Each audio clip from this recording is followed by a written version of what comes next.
আসসালামু আলাইকুম রহমতুল্লাহ। ছোট ভাই কেমন আছেন? ওই ওয়ালাইকুম সালাম রহমতুল্লাহ। আপনার আজকে পরীক্ষা কি গেছে?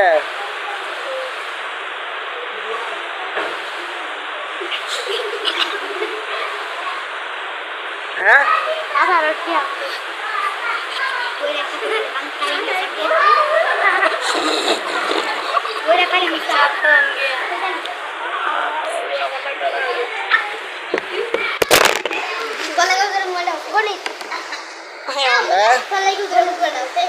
কিটা গণিত আর কিটা?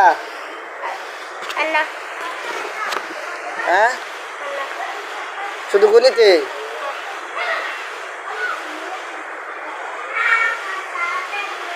শুধু গণিত গেছে? গণিত কি মৌখিক গেছে না লিখিত? লিখে দিছে?